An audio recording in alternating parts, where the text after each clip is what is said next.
생애와 신학 7번째 시간을 살펴보도록 하겠습니다. 다 같이 읽겠습니다. 시작. 그런즉 너희가 먹든지 마시든지 무엇을 하든지 다 하나님의 영광을 위하여 하라 그랬습니다. 여러분, 이 말씀을 토대로 우리 칼빈주의 신앙이 세워지는 겁니다. 칼빈주의 신앙은 물론 우리의 예배 생활, 기도 생활, 말씀 생활, 이것도 우리가 너무나도 중요하게 생각하고 우리가 열심히 해야 할 신앙의 내용이 분명하지만 뿐만 아니라 먹는 일도, 마시는 일도, 돈 버는 일도, 친구 만나는 것도, 모든 것도 다 무엇을 위해서? 하나님의 영광을 위하여. 우리 새 친구 쪼름이 앉았는데 좋아요. 쪼름이 앉는 건 좋은데, 그래서 장난치기 위해서 거기 앉아 있으면 될까요, 안 될까요? 근데 우리 주한이가 가만히 있진 않을 것 같아, 그 자리에서.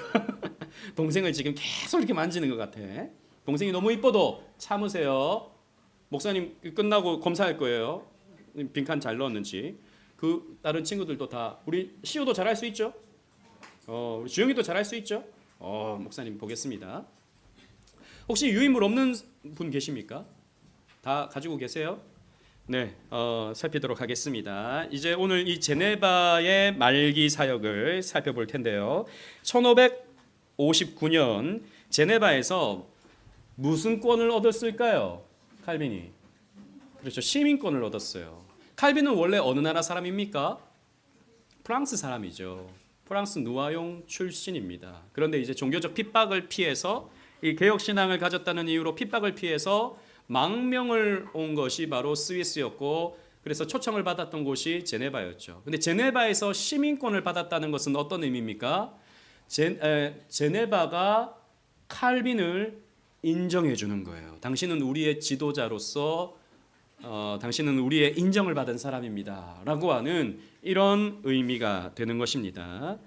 칼빈은요 1559년에서야 제네바 시민권을 얻게 됨으로써 정식으로 제네바 시민이 되었습니다. 그런데 시민권을 받으러 갈 수 없을 만큼 엄청난 업무량에 눈코 뜰 새 없이 분주한 나날들을 보냈어요. 시민권을 받으러 갈 시간이 없었어요.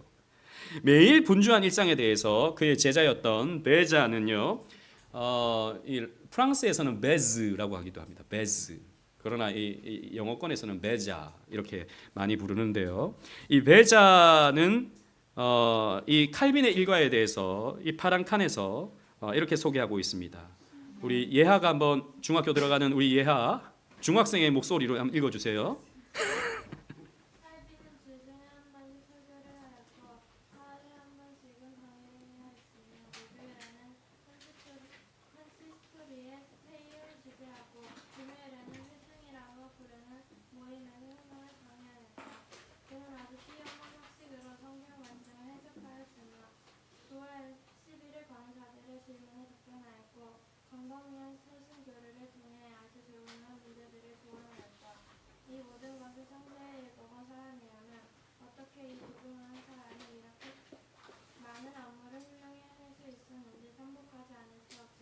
자, 칼빈은요 이만큼 많은 사역을 감당했습니다.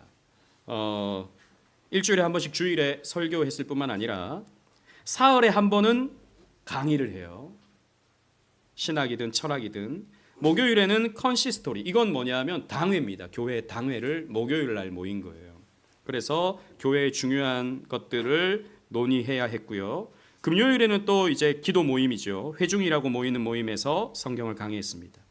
얼마나 바빴는지 칼빈은요 이렇게 시민권을 받으러 갈 시간조차 없을 만큼 바쁘게 하루하루를 살았습니다. 여러분, 칼빈주의자는, 개혁주의자는 오늘을 열심히 사는 사람들입니다. 따라합시다. 칼빈주의자는 오늘을 열심히 사는 사람이다. 그래서 여러분, 열심히 일하십시오. 우리 학생들 열심히 뭐 해야 돼요? 맞아요. 공부하고 싶어요? 놀고 싶어요? 그래, 놀고 싶으니까 그래서 계속 놀면 될까요, 안 될까요? 안 돼요. 우리 칼빈주의자는 그렇게 하면 안 돼. 여러분, 우리 학생들이요, 여러분들의 성실함을 드러낼 수 있는 가장 유익하고 필요한 방법은 공부입니다. 어쨌든. 그래서 여러분들이 미래를 준비하기 위해서 오늘을 열심히 공부해야 되는 거예요. 어른들은 열심히 일해야 돼요. 적당히 그냥 여러분 그렇지 않습니다. 우리는 적당히 여유롭게 살기 위해서 우리는 밥 먹고 살지 않아요. 오늘을요 열심히 살기 위해서 우리는 열심히 밥을 먹고 그렇게 우리는 하루하루를 살아가야 되는 거예요. 나중에 조금 더 구체적으로 말씀드리겠습니다. 그 다음에 6월에 제네바 땡땡땡땡을 개원했습니다. 뭐가 들어가면 좋을까요? 네? 제네바 아카데미예요. 제네바 아카데미. 데오도르 베자를 초대 학장으로 개교했고요. 유럽 전역에서 온 학생들에게 신학과 인문학의 교육을 제공했습니다. 개혁주의 신학을 전파했고요. 특히 프랑스, 이탈리아, 스위스, 네덜란드, 영국 등지에서 온 다수의 학생들, 대부분 이런 사람들은 종교적 박해를 피해서 온 사람들입니다. 망명해서 온 사람들입니다. 이런 사람들에게 교육을 해서 유럽 전역의 목회자, 개혁교회 목회자를 파송하는 데 쓰임을 받았던 이 학교가 제네바 아카데미예요. 상상하긴 합니다. 이 제네바 아카데미에는 초등 과정이 있고 일반 과정이 있고요. 그러니까 초등 과정과 일반 과정이 같은 거예요. 그 다음에 특별 과정이 있습니다. 이 초등 과정은 뭐냐면 시민 의식을 함양하기 위해서였어요. 그러니까 당시 사람들이 알아야 할 글, 철학, 역사, 그리고 제네바 시민으로서 성숙된 자질을 갖추는 도덕, 윤리 이런 것들을 배우는 게 일반 과정이었어요. 그러니까 우리로 치자면 중고등학교, 초중고학교. 그 다음에 특별 과정이 있었어요. 이 특별 과정, 고등교육 과정이라고 할 수 있는데요. 이건 누구를 양성하기 위한 것이었을까요? 그렇죠. 목회자 양성을 위해서 필요한 과정이었습니다. 그래서 여기 그림을 보시면 아이들에게 지금 칼빈이 손으로 이제 머리를 쓰다듬고 있잖아요. 이게 뭐냐면 제네바 아카데미는 단순히 목회자만을 위한 학교가 아니라 그 시대 사람들에게 교육이 필요하다. 그래서 칼빈은 뭘 강조했냐면 교육을 강조했어요. 가르쳐야 된다라는 거죠.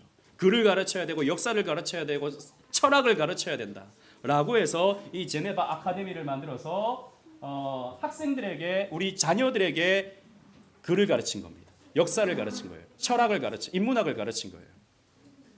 그 다음에 그 중에 성숙된 사람들 중에서 특별히 소명이 있는 사람들에게 신학을 가르치는 거죠.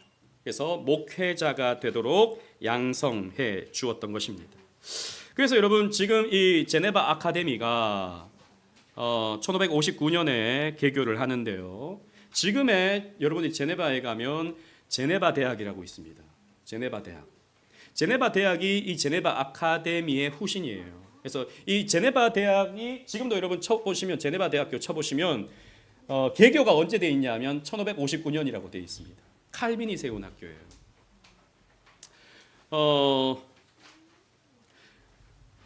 저는 이제 신학교를 어디 나왔냐면 파주에 있는 고려신학교를 나왔거든요. 근데 고려신학교는 이제 이름을 없애고 그 학교 이름이 어떻게 됐냐면 제네바 신학대학원 대학교로 바뀌었어요. 제네바 신학대학원 대학교. 그래서 제가 처음에 개척했을 때 우리 김경호 집사님 저희 교회 오셨거든요. 그래서 뭐 이런저런 소개하다가 저는 이제 옛날에 고려신학교를 나왔는데 지금 이름이 바뀌어서 제네바 신학대학원 대학교입니다. 그랬더니 저한테 그렇게 물었더라고요. 아 목사님 유학 갔다 오셨습니까? 그래서 전 유학파는 아니에요. 제네바에 제자도 못 가봤어요. 근데 이 제네바 아카데미의 모습을 모방하면서 고려신학교 파주 원래 고려신학교 아카데미 캠퍼스였거든요. 거기가 원래 이름이 그 아카데미라고 이름을 붙인 것은 제네바 아카데미의 그 아카데미를 따온 거였어요. 지금은 이제 이름을 바꿔서 이제 제네바 신학대학원 대학교로 바꿨는데 왜 저는 제네바라는 이름은 좀 그랬어요. 처음에 왜 제네바로 바꿔? 사람들 오해하게. 그냥 저는 어쨌든 무조건 고려가 들어가야 된다라고 저는 좀 우기는 사람이었는데 저는 제 입김은 하나도 영향력은 없었죠. 그러나 어쨌든 제가 나온 학교 이름이 제네바 신학대학원 대학교입니다. 이 칼빈의 제네바 아카데미를 모방하기 위함이었다라는 것입니다. 그래서 제가 이번 여름에 수련회를 준비하는데 어디를 가면 좋을까 막 고민을 하다가 그래도 이제 경양교회 담임 목사님하고 제가 동기니까 좀 만날 기회가 있어가지고 내년에 수련회 좀 할 수 있도록 좀 도와주세요. 그러니까 쓰래요. 그래서 올해 우리 여름 수련회는 제네바 신학대학원 대학교에서 진행을 할 겁니다. 그래서 좋아요. 거기 방도 다 있고 또 우리가 수련회 하기에는 너무 좋습니다. 아무튼 가보시면 여기가 제네바 그 제네바하고는 아무 상관이 없지만 이 제네바 아카데미를 따르는 그런 학교다 여러분 생각하시면 되겠습니다. 그래서 이 학교에서 배출된 사람들이 많아요. 누구냐면 프랜시스 뚜레틴이라고 하는 18세기의 가장 탁월한 신학자. 그러면 프랜시스 뚜레틴입니다. 그래서 우리나라에도 변증 신학 강요라는 책으로 이제 출판이 됐는데 이 사람이 어디에서 공부했냐? 제네바 아카데미에서 공부했습니다. 이 사람이. 그 다음에 이제 피에르 비레라고 하는 사람이 있는데요. 이 사람은 이제 프랑스 출신이긴 한데 이 사람도 스위스에서 아주 훌륭하게 특히 이 사람은 별명이 뭐였냐면 종교개혁의 천사였어요. 종교개혁의 천사. 좀 종교개혁자들은 좀 약간 좀 호전적이거든요. 진리, 비진리, 그래서 막 싸우고 막 이런 거 좋아하는데 이 사람은 굉장히 관용적으로 사람들을 품어주고 이해해주고 함께 가는 그런 사역에 앞장섰던 유명한 설교자. 이 종교개혁에 우리가 잘 알지 못하지만 우리 한국교회에서는 그래도 우리가 꼭 기억해야 될 아주 훌륭한 신학자인데 설교자이면서 피에르 비레 이 사람도 이 제네바 아카데미 출신입니다. 그 다음에 또 우리가 기억해야 될 사람이 스코틀랜드의 종교개혁자 그러면 여러분 누가 기억나십니까? 상식적으로 그렇죠. 존 녹스가 우리는 생각이 납니다. 이 존 녹스는 제네바 아카데미에서 공부는 하진 않았어요. 하지만 제네바 아카데미가 만들어지기 직전에 함께 설계를 할 때 이 존 녹스가 메리 여왕의 핍박을 피해서 이 제네바에 왔었는데 칼빈과 벨자에게서 함께 배웁니다. 이 녹스가. 그러면서 이 제네바를 보면서 특히 제네바 아카데미를 보면서 이렇게 말했습니다.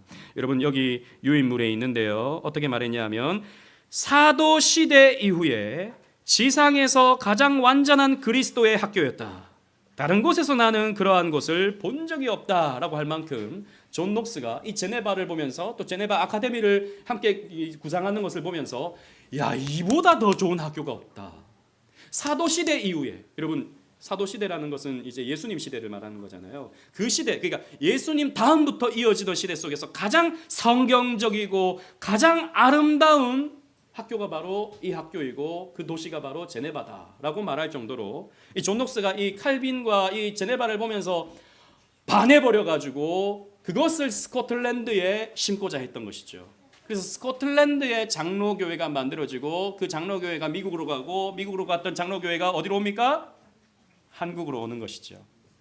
그래서 제가 최근에 저는 뭐 칼빈 뭐 이런 걸 많이 검색을 해서 그런지 유튜브에 이 추천 영상이 뜨는데 여러분 혹시 이번 주에 시간이 나시면 운전하실 때 함재봉이라고 하는 연세대 정치학과 교수예요.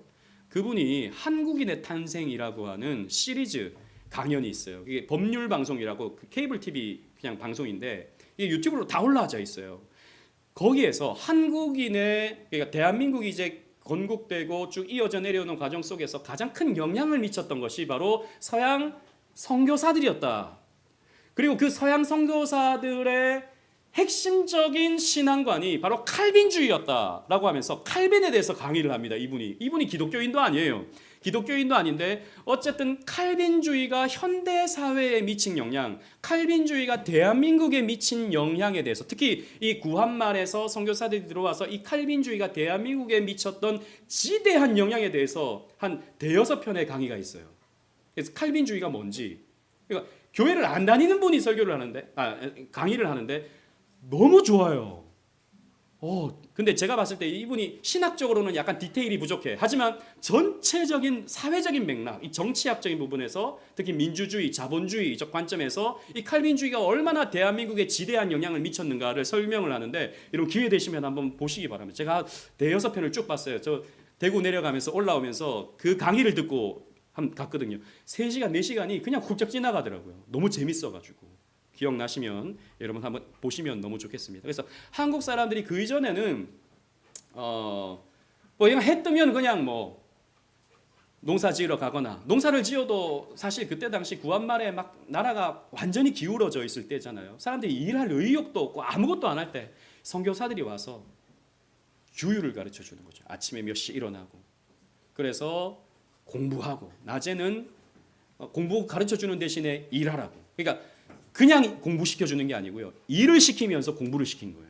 그러니까 규칙적인 삶, 노동의 가치, 공부의 가치, 이런 것들을 한국 사람이 배우면서 한국이 대한민국으로 가는 길목을 열게 됐다라고 이렇게 가르치는데, 그 과정에서 그 뿌리가 어디냐? 칼빈이다라고 그분이 딱 이렇게 말해요. 이건 그분의 함재봉 교수님의 말뿐만 아니라 사실 조금 나중에 우리 살펴보겠지만 프로테스탄티즘과 자본주의 정신이라고 하는 책을 쓴 막스 베버라든지 터큰빌이라는 미국의 정치학자라든지 이분들도 다 한결같이 우리 근대 사상에 가장 지대한 영향을 미친 사상은 칼빈주의다라고 말할 정도입니다. 여러분, 우리는 그냥 교회 다니니까 뭐 칼빈주의 이렇게 말하지만 사실 세계사적으로 봐도, 세계 사회학적으로 봐도, 정치학적으로 봐도 칼빈주의는요 아주 지대한 영향을 미쳤어요. 아무튼 존 녹스는 그래서 스위스에서 칼빈주의를 심습니다. 스위스에서 칼빈주의를 이양받아서 스코틀랜드에서 칼빈주의를 심게 되죠. 장로교라는 이름으로. 그 다음에 이 사람은 자카리아스 우르시누스라는 사람입니다. 여러분, 우리 SFC 운동원들 요즘에 무슨 책으로 오전에 공부하죠? 신앙교육 하죠? 뭐라고요? 더 크게? 더 크게. 하이델 베르크. 그 다음에 뭐? 요리문답. 공부하고 있죠, 그죠?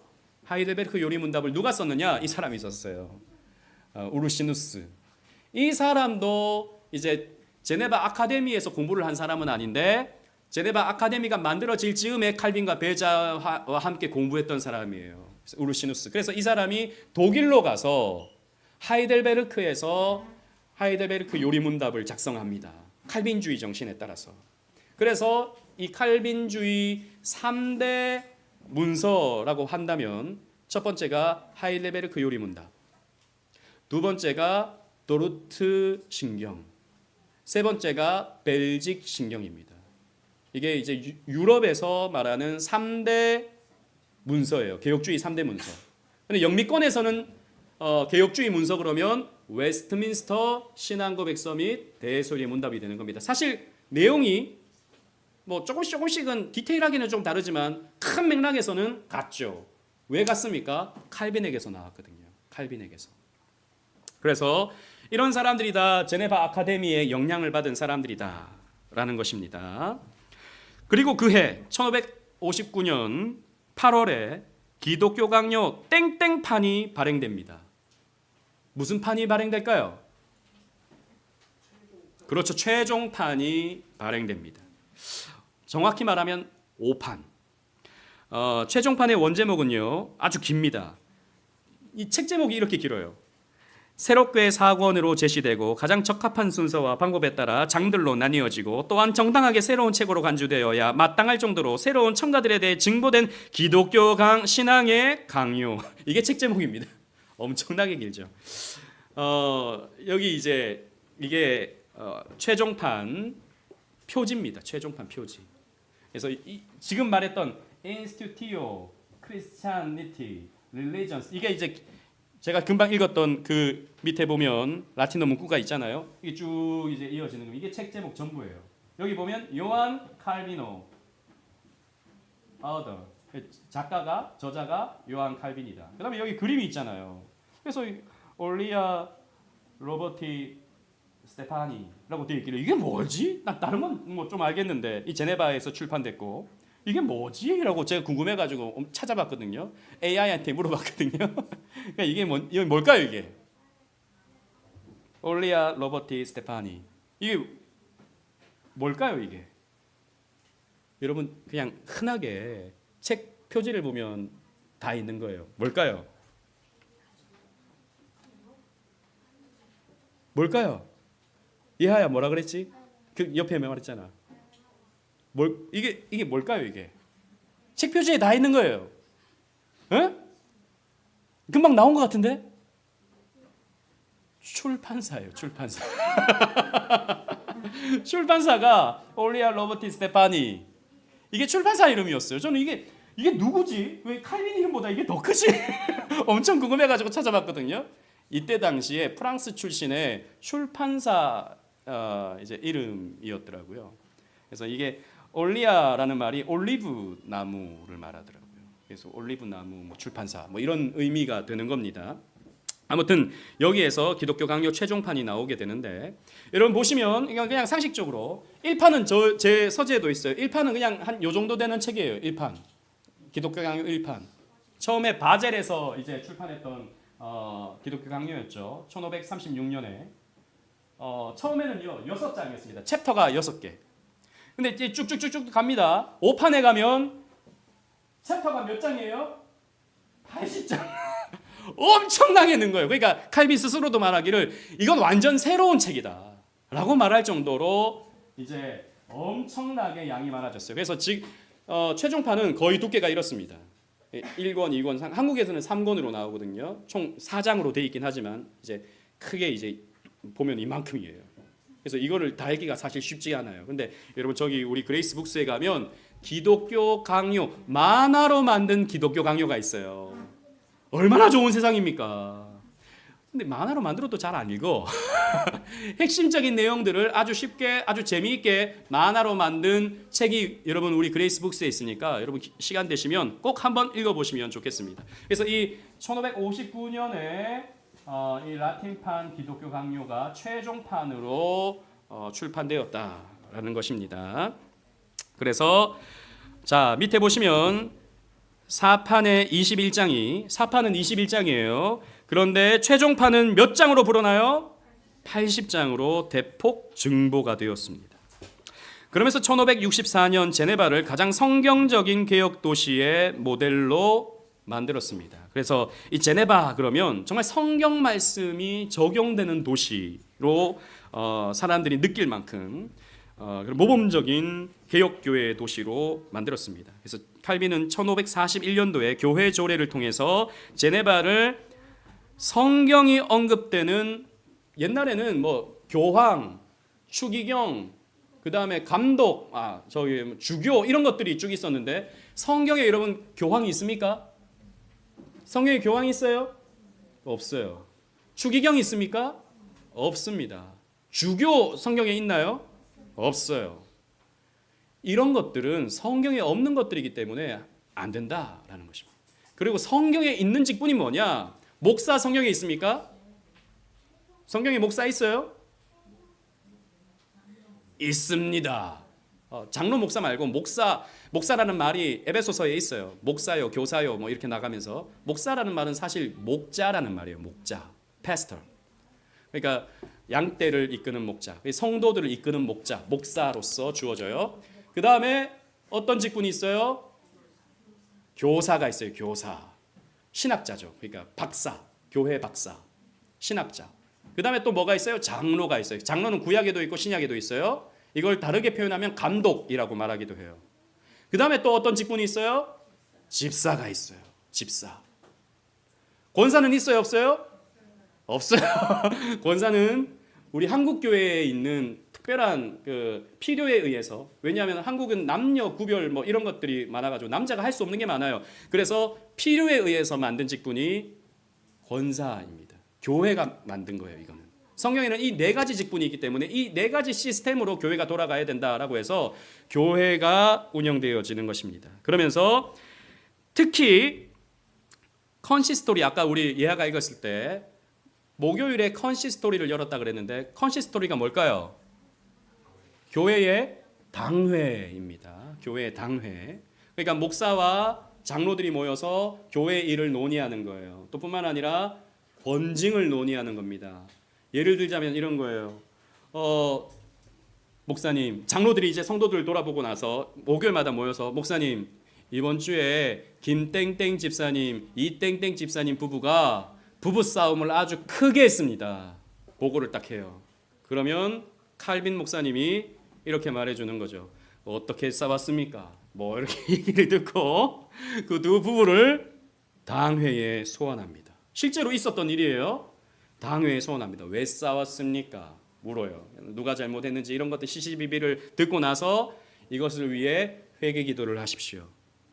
이것을 위해서 성경을 더 읽고 몇 장을 읽고 돌이키십시오. 이렇게 교훈을 하는 겁니다. 또 한 장로님은 또 와가지고 목사님 이번에 이 땡땡 집사님이 술을 잔뜩 먹고 길에서 비틀비틀거리다가 잠이 들었습니다. 그러면 그 칼빈 목사님이 또 어떻게 됐는지 조사하고 그분을 소환해서 왜 술을 마셨는지, 어떻게 술을 마셨는지, 어떻게 부덕함을 보였는지를 보고 난 다음에 이번 성찬식에는 성찬을 받지 마십시오 라고 하는 겁니다. 또 어떤 장로님이 이번에는 칼빈 목사님 이번에는 박땡땡 예를 들자면입니다. 박땡땡 집사님이 칼빈 선생님 가르치는 거 잘못됐다고 말합니다. 성경에 그런 거 없다고 말합니다. 다른 유럽에서는 이렇게 하는데 칼빈 선생님은 희한하게 한다고 말합니다. 그리고 칼빈 선생님은 마귀의 씨였다고 말했습니다. 실제로 그런 일이 있었어요. 그러면 어떻게 하느냐? 그 박땡땡 집사님 오세요. 소환해서 왜 그런 말을 했는지 자초지종을 묻습니다. 물어서 어떻게 하느냐? 어떻게 할까요? 그 정도는 어떻게 할까요? 교회를 나오지 말라 그래요? 근데 비슷합니다. 어떻게 했냐? 제네바를 떠나십시오. 제네바를 떠나십시오. 이렇게 말하는 거예요. 그래서 해마다 신기한 것은 이 칼빈이 마지막 사역할 때 3년 동안 해마다 12명의 사람들이 제네바로부터 출교를 당했습니다. 무시무시하죠. 그래서 이 칼빈에 대한 반대파들도 많았어요. 하지만 그렇게 엄격하고 제도 있고 성도들이 다스려지는 이런 시스템으로 제네바 교회를 만들려고 했던 것이 칼빈의 중요한 사역이었습니다. 그래서 칼빈의 사역 중에 우리 교회 표지 세 가지가 있죠. 교회 표지 세 가지. 첫 번째 뭡니까? 바른 말씀이 선포되고, 두 번째 성례가 정당하게 집행되고, 세 번째 그렇죠. 교회의 권징이 신실하게 이루어지는 거예요. 여러분 오늘날에 이 칼빈 시대처럼 똑같이 할 수 있을까요? 없을까요? 똑같이 불가능합니다. 칼빈 시대 때는 이 시의회와 교회가요 어느 정도 중첩되어 있었기 때문이에요. 똑같이 하는 것은 불가능한 겁니다. 여러분 권징은요, 우리 지난번에 우리 직분자 교육할 때 권징에 대해서 살짝 보기도 했지만 누가 좀 부족하다고 해서 누구 벌 주고 누구 뭐라 하고 이게 권징이 아니고요. 여러분들이 우리 교회의 관할과 치리 속으로 들어올 수 있도록 교회가 여러분들을 이끌고 가는 게 권징입니다. 여러분 신앙생활은 여러분들 마음대로 하는 게 아니에요. 신앙생활은 내가 하고 싶은 대로 하는 게 아니에요, 여러분. 교회가 여러분들을 컨트롤하는 것입니다. 목사 혼자서 하는 게 아니라 당회가, 노회가, 총회가 여러분들을 끌고 가는, 공동체가 여러분들을 끌고 가는 게 장로교회의 시스템인 것입니다. 그래서 여러분들은 우리 교회에 정교인으로 입회할 때 교회 관할과 치리에 복종하겠다고 서약을 하는 거예요. 이건 장로교회에 있는 거예요. 다른 침례교회라든지 다른 감리교회는 없는 거예요. 근데 요즘 장로교회도 이거 안 하는 교회들 많아요. 원래 해야 되는 거거든요. 여러분들은 치리 받아야 된다는 겁니다. 여러분들은 권징 받아야 된다는 겁니다. 그래서 제가 또 올 한해는 여러분들 집에 가서 뭐 신방하면서 이런저런 얘기도 듣고 또 때로는 권면도 하고, 뭐 제가 여러분들 교회 나오지 마세요 말할 경우는 거의 없습니다. 물론 이단 얘기 막 하고 신천지 가보니까 좋던데요. 그러면 죄송합니다 집사님 그냥 딴 교회 가주세요. 제가 이렇게 말하겠지만 그거 아니면은 저는 웬만하면 여러분들 다 품고 갑니다. 제가 아니라 우리 교회가. 그래도 우리 교회는요 치리가 있는 교회가 돼야 된다는 겁니다. 그래서 제가 갑시다 하면, 물론 제 개인이 아니에요. 우리 당회가 갑시다라고 하면 여러분들은 가야 되는 거예요. 좀 부족해도 저는 좀 못 되겠는데요. 이거 괜찮아요. 근데 목사님 그건 아닌 것 같은데요. 저는 저쪽으로 뛰고 싶은데요. 이건 안 된다는 겁니다. 적어도 제가 부족해서 목사님 못 뛰겠어요. 이건 괜찮아요. 제가 믿음이 없어서 참 잘 안 돼요. 이것도 괜찮아요. 근데 목사님 그건 아닌 것 같은데요. 전 딴 데로 뛸 건데요. 전 제 마음대로 할 건데요. 이건 아니라는 거예요. 신앙생활이. 여러분들의 신앙의 컨트롤은 교회가 합니다. 네, 교회가 해요. 그건 왜냐하면 여러분들은 저도 마찬가지고 죄인이기 때문이에요. 그래서 저도 노회의 컨트롤을 받는 것이고 노회도 총회의 컨트롤을 받는 것이고 공동체, 집단 지성이 교회를 끌고 가게 하는 것이 장로교회다라는 겁니다. 자, 그래서 당회 컨시스토리를 통해서 교회의 권징을 시행하고 도덕적 신앙적 질서를 유지하게 했는데 이것이 장로교회의 모델이 되었습니다. 그래서 이걸 보고 존 녹스가 스코틀랜드에 가서 장로교회를 시행하게 된 것입니다. 그렇다고 이제 녹스도 이 스코틀랜드 장로교회도 제네바 초창기의 모습을 그대로 담지는 못했어요. 이렇게 하려다 보니까 장로교회가요 어떻게 되냐, 어떻게 되겠습니까? 제네바처럼 하려고 하다 보니까 스코틀랜드 장로교회가 어떻게 되겠습니까? 어떻게 될까요? 여러분 추측해 보세요. 나중에 우리 스코틀랜드 교회도 공부할 때가 올 거예요. 어떻게 될까요? 교회가요 쪼개집니다. 교회가 쪼개져요. 이게 안 되거든요. 그런 문제들이 일어나게 되죠. 제네바의 당시는요 공창이 폐지됩니다. 사창가가 없어져요. 그리고 음주, 도박, 방탕한 삶이 어떻게 되냐 단속되었습니다. 도박하다 걸리면 교회에서 수찬정지 당합니다. 도박하다 걸리면 그런 일들이 기록이 많이 남아 있어요. 또 음주, 방탕한 삶, 공부 안 하고 일 열심히 안 하고 그러면요 엄격한 규율의 법에 저촉이 되는 것입니다. 그리고 가정과 결혼의 신성성이 강조되었습니다. 이때 당시 축첩하는 사람들 많았거든요. 첩을 두는 사람들 됩니까 안 됩니까? 안 되죠. 또 결혼이 신성한 것을 강조했고요. 주일 성수가 엄격하게 시행되었습니다. 그래서 비판자들은 칼빈 신정 정치 하려고 그러냐? 우리가 무슨 이스라엘이냐? 뭐 이렇게 이제 비아냥거리는 사람들이 있었지만 칼빈은요 교회와 시민 정부를 구별하면서도 하나님 법 아래의 질서를 세우려 했습니다. 그래서 사실 칼빈에 대해서 비판하는 사람들이 이 칼빈을 율법주의자다 뭐 이렇게 이제 비판하는 사람들도 있어요. 너무 엄격했다. 그래서 사람들이 적응하지 못하고 오히려 튕겨나가는 사람들이 많았다. 이렇게 비판하는 사람들이 많았지만 적어도 칼빈은 하나님 말씀대로 하려고 하는 몸부림이 있었다는 것이죠. 당시 영국의 역사가인 존 베일은요 다음과 같이 말했습니다. 이 부분을 누가 한번 읽어볼까요? 우리 지우가 한번 읽어볼까? 우리 저기 시우가 그러면 읽어보시죠. 손 들어놓고 어딘데요? 그럼 어떻게? 우리 주한이 읽어보자.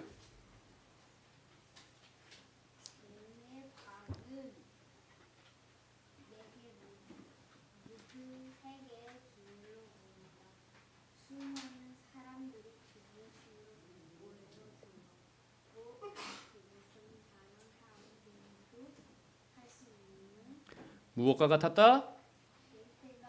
이건 어려운 거예요. 성소와 같았다. 거룩한 성소와 같았다라고 존 베일은 유명한 영국의 역사가입니다. 이 사람은 그 당시에 살았던 사람이었어요. 근데 제네바는 정말 성소와 같은 곳이다 라고 너무 정결하고 너무 도시가 깨끗하고 너무 사람들이 열심히 일하고 열심히 공부하는 아니 세상에 어떻게 이런 곳이 있을 수 있지? 라고 말할 정도의 도시였다라는 것이죠. 이게 어떻게 이루어질까? 이게 어떻게 가능할까라고 하면서 사람들은요 궁금해하기도 했습니다. 그래서 오늘 요 생애만 하고 마치겠습니다. 1564년에 온갖 병에 시달리다가 마지막 설교를 한 후에 병석에서 눕게 되었습니다. 칼빈은 자신의 몸을 아끼지 아니하고 그렇게 열심히 정말 삶을 살아가다가 결국에는 지난번에 제가 말씀드렸죠. 칼빈의 별명이 뭐였다고요? 걸어다니는 종합병원이었다. 안 아픈 곳이 없었어요. 그런데 이제 1564년에 이제 병석에 눕게 되고요. 그 병석에 누우면서까지 뭘 썼냐면 주석을 썼습니다. 마지막 썼던 주석이 무엇이었을까요? 여호수아 강해였습니다. 참 그것도 의미가 있어요. 여호수아는 이제 가나안 땅으로 들어가는 이스라엘 백성들의 이야기잖아요. 어떻게 보면 자신의 삶이 영적 가나안 땅, 저 천국을 향해 나아가는 그런 과정 속에서 이 여호수아 주석을 마지막으로 쓰면서 주석이 완필됩니다. 그런데 칼빈이 못 썼던 책이 있었어요. 주석을 못 썼던 책이 있었어요. 뭘까요? 그렇죠. 요한계시록 주석을 못 썼어요. 그래서 많은 사람들이 그렇게 말합니다. 칼빈이 요한계시록 주석을 못 쓴 것은 요한계시록이 너무 난해했기 때문이 아닐까? 그 신비로운 책을 내가 함부로 건들 수 없다라고 하면서 요한계시록 주석을 못 쓴 게 아닐까라고 생각하는 사람이 많은데 저도 그렇게 예전에 들었었거든요. 그게 아니고 왜 못 썼을까요? 아파서 못 썼어요. 병에 걸려 곧 죽었거든요. 그러니까 요한계시록 주석을 못 쓴 거예요. 그래서 한 책만 못 썼어요. 요한계시록 주석. 그러나 그 주석은 아주 탁월했다. 그거 한번 읽어보시고요. 지금도 여러분 주석책이 칼빈의 주석책은 마지막 이제 설교를 하고 이 성 피에르 교회 가면 칼빈이 앉았던 좌석이 있습니다. 여기 보면 칼빈스 체어라고 되어 있죠. 칼빈이 앉았던 의자. 그래서 지난번에 이영모 집사님이 제네바 여기 가봤었대요. 그래서 가봤더니 이렇게 단상이 있는데 거기서 그렇게 안내를 해주더래요. 여기서 나중에는 여기서 설교를 못하고 내려와서 앉아서 설교했다. 그렇게 안내를 받았대요. 제가 그때 여기서 강단이 높아야 된다라고 말씀하면서 그렇게 소개했었잖아요. 근데 여러분 왜 칼빈이 앉아서 설교했을까요? 말년에 아파서 침상에서까지 설교를 하기도 했습니다. 여기 보시면 이제 칼빈이요 마지막 설교를 이제 하고 배자의 품에 안겨서 이제 죽게 됩니다. 이것도 상상화죠. 그러나 많은 사람들이 칼빈의 임종을 지켜보면서 눈물을 흘리고 슬퍼했다라고 하는 것을 후대 사람들이 이렇게 남겼던 것이죠. 이 칼빈 주석 이거 영어본입니다. 칼빈 주석이 그래서 창세기부터 시작해서 이제 유다서까지 쭉 있는 것이죠. 우리나라에도 이 칼빈 주석이 이렇게 발간이 오래전부터 돼서 목사님들이 꼭 가지고 읽어야 할 책으로서 지금까지도 읽혀지고 있는 칼빈의 주석이 되겠습니다. 저도 칼빈 주석이 다 있어요. 물론 자주 보진 않아요. 물론 때마다 뭐 이렇게 보긴 하지만 늘 보진 않습니다. 왜냐하면 다른 주석책에도 칼빈의 주석 핵심적인 내용들이 다 되어 있기 때문이긴 하죠. 그래서 1564년 5월 27일 55세의 일기로 동료 배자의 품에 안겨서 운명을 하게 됩니다. 그러면서 칼빈은요 자신의 이름으로 된 묘비를 만들지 말 것을 부탁했고요. 그리고 무엇 없이 매장해 주기를 유언으로 남겼습니다. 무엇 없이 매장하라고 했을까요? 맞아요. 우리 주원이 어떻게 알지? 장례식 없이. 장례식 하지 말라고 했어요. 사람을 기념하는 장례식 하지 마라 라고 했던 것입니다. 자신의 죽음이 하나님의 영광을 가로챌까 염려했기 때문입니다. 당시 이 제네바의 지도자로서 명망 있었던 칼빈이었기 때문에 자신을 추앙하기를 바라지 않았어요. 자신은 그냥 잊혀지기를 바랬던 것이죠. 그래서 칼빈은요 죽음까지 하나님의 영광을 위한 도구로 드리려 했던 위대한 종교개혁자입니다. 그래서 지금 스위스에 가면 칼빈의 무덤이 남아 있어요. 물론 이것도 진짜 칼빈의 무덤이다 아니다 말들이 많긴 한데 이 제네바에 가면 이 제네바 공원에 한켠에 아주 그냥 볼품없는 다른 묘보다 훨씬 더 볼품없는 이 무덤 하나가 있습니다. 여기 보면 옛날 비석에 요한 칼빈이라고 되어 있어요. 그래서 이게 진짜 칼빈 묘 맞아? 이렇게 할 만큼. 그런 나중에 보시면 이제 칼빈의 묘인데 그래서 나중에 제네바 시에서 너무 볼품이 없으니까 여기 팻말을 달아놨습니다. 지금 여기 가보시면은 이제 장 칼빈 1509년부터 1564년 칼빈의 연대죠. 그래서 칼빈이 했던 행적을 아주 작은 이 동판에다가 그냥 새겨놨을 뿐이에요. 자기 묘비도 만들지 말라고 그랬어요. 칼빈은 장례식도 하지 마라. 그래서 사실 여러분 장례식은 뭐 요즘 뭐 위대한 사람이 죽으면 국장으로 하기도 하고 뭐 우리 뭐 그렇게 하기도 하죠. 뭐 교회에서 돌아가시면 이제 목사님 같은 경우에 노회장으로 하기도 하고 또 성도님들 같은 경우에 교회장으로 하기도 하고 뭐 이렇게 하는데 사실 개혁 교회의 장례는요 가족장입니다. 가족장. 뭐 교회가 막 나서 가지고 막 교회 장례식을 치러주고 물론 우리는 한국 사회의 특수성을 고려해서 우리 교회도 얼마든지 교회장을 치릅니다. 당연히. 하지만 원칙상은 가족들이 조촐하게 하는 게 개혁교회의 장례식이에요. 막 거하게 막 와가지고 장례 행렬을 가지고 이렇게 하는 것을 원하지 않았던 것입니다. 그래서 여러분 지금도 제네바의 리포메이션 파크 광장에 가면 이렇게 네 사람의 부조가 있습니다. 이 사람이 누굽니까? 여기 있죠. 새겨져 있습니다. 칼빈입니다. 칼빈. 이 사람이 누굽니까? 여기 있네요. 바렐. 제네바로 칼빈을 데리고 온 바렐. 그리고 이 사람이 누굽니까? 베자. 이 사람이 누굽니까? 낙스. 존 녹스가 되는 것입니다. 존 녹스는 사실 여기에 있기는 조금 애매한 사람이에요. 왜? 제네바에 오래 있진 않았거든요. 그러나 그 칼빈주의를 세계에 퍼뜨리는 데 있어서 중요한 역할을 감당했기 때문에 녹스가 여기에 있는 것이죠. 나중에 제네바 가면 여러분 꼭 가보셔요. 안 갈 겁니까? 안 갈 거예요. 가봐도 괜찮아요. 네, 우리 칼빈의 생애에 대해서 우리 쭉 살폈고요. 다음 주에는 우리 칼빈의 신학적 특징에 대해서 또 함께 공부해 보도록 하겠습니다. 우리 함께 기도하도록 하겠습니다. 여러분 벌써 2월의 마지막 주일입니다. 물론 2월은 28일까지밖에 없어서 그렇긴 한데 짧게 이렇게 끝났습니다. 근데 여러분 아세요? 2026년에 6분의 1이 지났습니다. 2달이 그냥 지나갔어요. 시작한 지 얼마 안 된 것 같은데. 정신 안 차리면 빨리 가는 거예요. 여러분 하루하루를 우리가 하나님 영광 위에서 살도록. 여러분 칼빈은 어떻게 살았다 그랬습니까? 부지런히 열심히 살았다 그랬습니다.